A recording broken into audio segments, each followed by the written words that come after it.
December 1940 was supposed to be just another cold winter month in Europe. Adolf Hitler and his top generals had conquered much of the continent. From France to Poland, their armies seemed unstoppable. In their eyes, the United States was far away, not eager to fight, and focused on its own problems. Nazi leaders talked openly about American neutrality as proof that the U.S. was weak, slow, and divided at home. They believed that America's military was no match for Germany's seasoned troops, and that the United States would never join the war in Europe. This confident belief made Hitler laugh at the idea that America's army could ever challenge him. He viewed U.S. isolation from the conflict as a sign of political weakness, not strength. But all of that was about to change in a way no one in Berlin expected. Japan's surprise attack on Pearl Harbor on December 7, 1941 forced the United States into the war. After this single blow, America transformed from a distant, neutral nation into a fully mobilized military power. Germany could no longer dismiss American strength, and the entire course of the war shifted. Before Pearl Harbor, many leaders in Nazi Germany believed the United States would never become a serious threat in the war.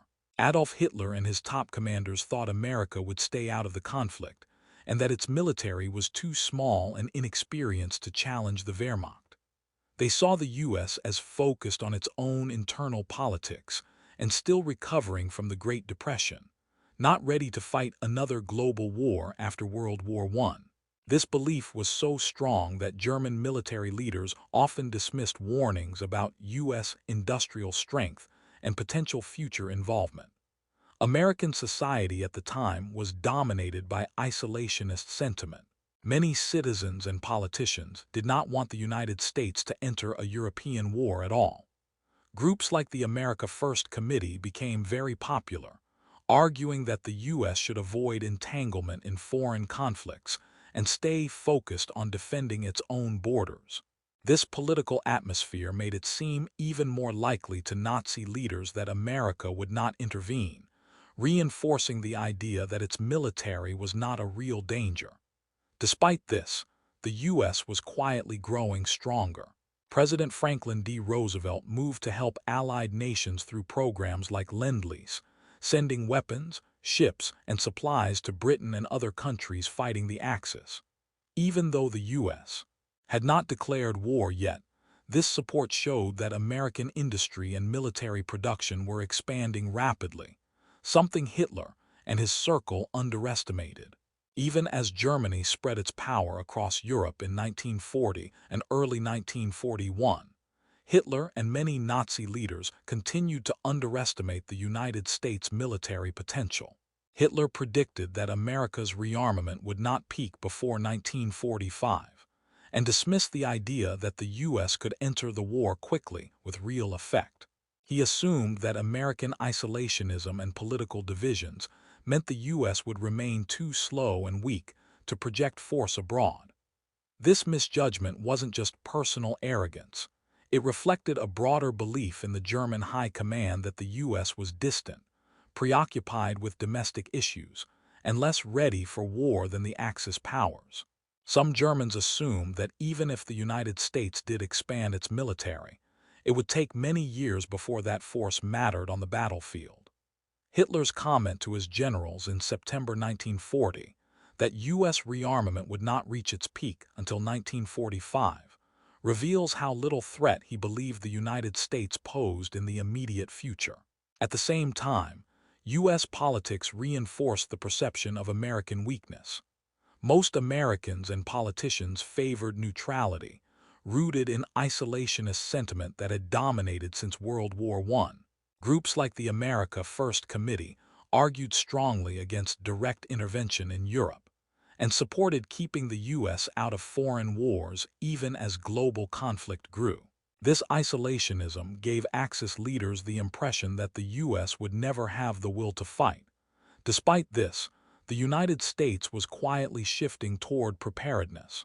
President Franklin D. Roosevelt's arsenal of democracy concept aimed to turn American industry into a supplier of weapons and material to the Allies, even before Pearl Harbor. Through programs like Lend-Lease, the U.S. began equipping Britain and other allied nations with ships, planes, tanks, and supplies, a sign that American industrial power was rapidly growing. Hitler's belief that America was weak and distant was not just an opinion. It was a strategic miscalculation that ignored the true scale of U.S. industry and potential military mobilization. This era would become a turning point once America was drawn fully into the war after Pearl Harbor. After the shock of Pearl Harbor, Hitler and the Nazi leadership could no longer ignore what they once dismissed. On December 11, 1941, just 4 days after Japan's surprise attack and 3 days after the United States declared war on Japan, Germany formally declared war on the United States. Until that moment, Adolf Hitler had often spoken of the U.S. as distant and unlikely to enter the conflict in a meaningful way. But the sudden active involvement of America changed his calculation. Hitler justified this dramatic step by claiming that the United States had already violated German neutrality through economic and naval actions, and that America was effectively allied with Britain and the Soviet Union against Germany. In his Reichstag speech announcing the war, he accused the U.S. government of deliberate provocations and insisted that formal war was unavoidable. It wasn't simply alliance obligation that drove this decision. Hitler believed that declaring war might force America to focus on Japan in the Pacific, delaying its full engagement in Europe. He also misjudged American capacity and resolve, assuming that even after entering the war, the U.S. would take time to mobilize and could be contained. Modern historians view this choice as one of his greatest strategic errors, because it brought the vast industrial and military might of the United States fully against Germany, at a moment when the Nazis were already struggling on the Eastern Front against the Soviet Union. Once the United States was dragged into World War II, its response was unlike anything the world had ever seen. American factories roared into action, switching from peacetime goods to war production almost overnight. Cars, refrigerators, and farm equipment gave way to tanks, aircraft, battleships, and ammunition. This dramatic shift was not accidental. It was a deliberate mobilization designed to turn America's industrial strength into the heart of Allied power. By late 1942, U.S. production was outpacing that of all Axis countries combined, and millions of American soldiers were being trained, equipped, and shipped overseas. Hitler and the Nazi leadership had previously dismissed the idea that the United States could effectively use its industrial base to support a global war effort. They assumed that America's military weaknesses and late start would keep it from becoming a real threat. But once America entered the war, its factories and shipyards began producing at a staggering rate. Aircraft production soared, with thousands of bombers and fighters rolling off assembly lines every month. Shipyards along the East Coast and Gulf of Mexico churned out Liberty ships and war vessels faster than German U-boats could sink them. Meanwhile, American training camps and bases expanded rapidly. Young men from every corner of the country volunteered or were drafted into service, receiving rigorous instruction in modern warfare. The U.S. Army and Marine Corps grew from a modest force into a massive military machine, capable of fighting on multiple fronts at once. By mid-1943, the United States was fielding millions of well-equipped soldiers in Europe, North Africa, and the Pacific. The true shock for Germany came when this industrial and military power began to translate into battlefield success. American troops, once dismissed as weak and inexperienced, proved capable and resilient. They fought through harsh conditions in North Africa, Sicily, and Italy, and then landed on the beaches of Normandy in June 1944. At every stage, America's growing force pushed back Axis armies and helped turn the tide of the war. Almost immediately after Pearl Harbor, Hitler made one of the most surprising and disastrous decisions of World War II. Just 4 days after the Japanese attack, on December 11, 1941, Nazi Germany declared war on the United States. Until that moment, Germany was not obligated by treaty to fight America simply because Japan had done so. The Tripartite Pact required help only if one of the Axis powers was attacked, not if it was the aggressor. Yet Hitler chose to formally enter the war against the U.S., a move that would widen the conflict and tie Germany's fate to America's industrial and military might. Hitler justified this declaration by claiming that the United States was already acting like an enemy power. He pointed to American naval actions in the Atlantic, where U.S. ships were already clashing with German U-boats, and to President Franklin D. Roosevelt's strong criticism of Nazi ideology. Hitler accused the U.S. of using its political and economic power to stop Germany's rise, framing the declaration as necessary. This decision surprised many historians because it was not strategically required, and it rushed Germany into a conflict with a nation whose industrial potential far outmatched the Axis powers. Hitler believed America's focus would remain on Japan and the Pacific, and that the U.S. military would struggle to influence the European theater quickly. This miscalculation ignored the rapidly growing power of the U.S. economy and workforce. In Berlin, the announcement was met with praise from Nazi loyalists who saw war with the United States as inevitable and even desirable. But among military advisors, there was concern that opening a new front against a nation with vast untapped resources would stretch Germany's forces dangerously thin. Whatever the internal debates, the declaration marked a turning point in World War II, because from that moment on, America's full strength was officially brought into direct conflict with Nazi Germany. Once Germany declared war, the full scale of American power began to become clear to Hitler and the Nazi leadership. The United States had already proven its industrial might with Lend-Lease shipments, but now its factories and workforce were fully dedicated to producing war material for its own military. Aircraft, tanks, and ships were manufactured in record numbers, and the flow of resources to Allied forces accelerated. Germany, which had underestimated the U.S. just months earlier, now faced an opponent capable of sustaining a long, multi-front war. American soldiers, once considered inexperienced and unready, were now rigorously trained and equipped with modern weapons and vehicles.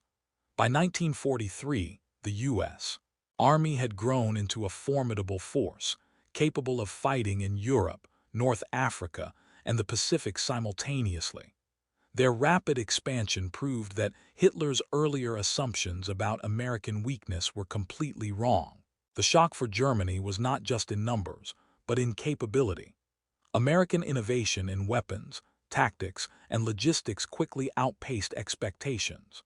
The combination of industrial production, technological advancement, and sheer manpower forced Nazi Germany to fight on multiple fronts at once, stretching its resources thin and exposing weaknesses that had been masked during early victories in Europe. Hitler's initial mockery of the United States had backfired dramatically.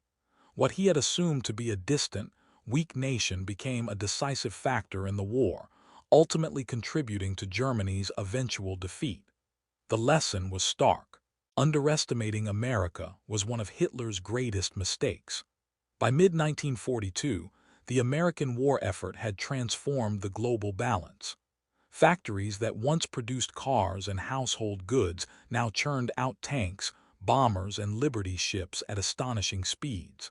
The U.S. Air Force expanded rapidly, creating squadrons that could strike across continents. Meanwhile, the Navy built fleets capable of dominating both the Atlantic and Pacific Oceans. Hitler and his generals quickly realized that the weak and inexperienced American military they had once mocked was now a formidable global power. American soldiers, hardened by rigorous training and equipped with advanced weaponry, began to enter combat theaters in North Africa and Europe. They fought with determination and adaptability, dispelling Nazi assumptions that U.S. troops were unprepared. On every front, the combination of American manpower, industrial output, and tactical innovation began to challenge German forces. The shift was not only military but psychological. Hitler's early contempt for the United States was replaced by a grudging recognition of its strength. Germany now faced an enemy that could fight a war on multiple continents simultaneously, sustain heavy casualties, and replace losses with unprecedented speed. The Nazi leadership realized that America's involvement would make the conflict far more complex and difficult than they had anticipated.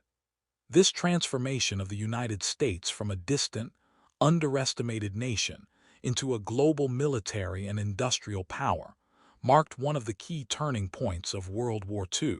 Hitler's laughter at the American army had turned into a strategic nightmare, as the full force of U.S. might was now arrayed against the Axis powers.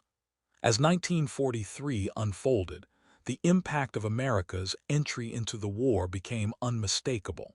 In North Africa, U.S. forces joined British and Commonwealth troops to push back Axis armies, marking the first major joint Allied operations on the continent. Their success demonstrated that American soldiers were capable of sustained combat and strategic coordination, contrary to Nazi predictions. Meanwhile, American production continued at a staggering pace. Factories in the Midwest and along the East Coast produced thousands of planes, tanks, and ships every month. Liberty ships were built in record time, allowing troops and supplies to flow across the Atlantic and Pacific with unprecedented efficiency. Hitler's earlier assumptions that America's industry would be slow to mobilize proved disastrously wrong. In the Pacific, American forces began to turn the tide against Japan, demonstrating strategic planning, innovative tactics, and relentless determination. The rapid deployment of troops, the coordination of naval and air forces, and the ability to sustain long campaigns shocked Axis powers. Germany, now at war with the United States, faced a nation whose military strength extended across oceans and whose industrial might could supply endless reinforcements. By this stage, Hitler's early contempt for the United States had transformed into a deep strategic concern. The very nation he once mocked for its supposed weakness had become a decisive force that would shape the outcome of the war, proving that underestimating America was a monumental miscalculation. By 1944, the United States had fully emerged as a dominant force in Europe. American troops participated in the D-Day invasion, landing on the beaches of Normandy in June and pushing back German forces alongside British and Canadian units. The scale, coordination, and effectiveness of these operations shattered the old Nazi belief that America's military was weak and unprepared. The combination of American manpower, advanced equipment, and industrial backing allowed the Allies to sustain prolonged campaigns on multiple fronts. German forces, already stretched thin on the Eastern Front against the Soviet Union, now faced a new, formidable opponent in the West. Hitler's earlier laughter at the thought of American involvement turned into alarm as the consequences of underestimating U.S. strength became undeniable. Hitler's misjudgment was further exposed by the rapid deployment of American logistics and support systems. Supplies, vehicles, and reinforcements flowed steadily from the U.S., maintaining the momentum of Allied offensives.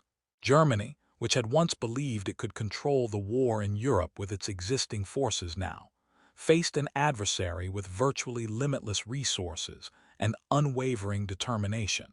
By the end of 1944, the lesson was painfully clear. Dismissing the United States as weak had been one of Hitler's gravest strategic errors. The very nation he mocked had not only entered the war, but had become a decisive factor in the eventual defeat of Nazi Germany. Hitler's initial mockery of the United States had long-term consequences for Germany. The Nazi leadership's underestimation of American industrial and military capacity left them unprepared for the scale and speed of U.S. mobilization. By the time America's full power was unleashed, Germany was already engaged on multiple fronts, and the additional pressure proved overwhelming. The United States' ability to fight on multiple continents simultaneously forced Germany to divide its forces, weakening their effectiveness. Hitler's assumption that America would be slow to respond or limited in capacity proved disastrously wrong. American troops, with modern weapons and ample supplies, were able to take on veteran German units and push them back across Europe. Moreover, the U.S. industrial engine supported not only its own troops but also those of its allies. Supplies, tanks, aircraft, and ammunition flowed to Britain, the Soviet Union, and other allied nations, multiplying the pressure on Germany. Hitler's failure to recognize the strategic importance of American industry accelerated Germany's decline on the battlefield. Ultimately, the entry of the United States transformed the war from a European conflict into a global struggle of industrial might and manpower. The German High Command had laughed at the American Army, but by 1945, that laughter had turned into bitter recognition of a miscalculation that contributed directly to the fall of the Third Reich. By the final years of the war, it was clear that Hitler's underestimation of the United States had been catastrophic. The German High Command had assumed that America's involvement would be slow, disorganized, and limited to supplying allies. But instead, the U.S. had transformed into a global military powerhouse in just a few years. Factories produced endless supplies, soldiers were well-trained and numerous, and strategic planning allowed the Allies to coordinate attacks across multiple fronts simultaneously. The consequences were immediate and devastating for Germany. On the Eastern Front, the Soviets pressed westward, while in the West, American and British forces launched the D-Day invasion, liberating France and pushing toward Germany itself. U.S. air power and logistics ensured that Axis defenses were constantly challenged, and American innovation in tactics and weapons gave the Allies an edge Hitler had not anticipated. Hitler's earlier derision of the United States, mocking its army as weak and unready, proved to be one of the Third Reich's most dangerous miscalculations. The industrial, economic, and military might of America, unleashed fully after Pearl Harbor, became a decisive factor in the eventual defeat of Nazi Germany. What was once a distant and underestimated nation had become a force that shaped the very outcome of World War II. The lesson of this reversal is striking. Never underestimate a nation's potential when it is forced into action, and never mistake distance or initial inexperience for weakness. Hitler's laughter at America's army became a symbol of hubris, and a prelude to one of history's most dramatic strategic downfalls. By the end of World War II, the story of Hitler's misjudgment of the United States had become a cautionary tale of arrogance and strategic error. What the Nazi leadership had once dismissed as a distant, weak, and politically divided nation had, in reality, possessed the industrial capacity, manpower, and resolve to change the course of the war.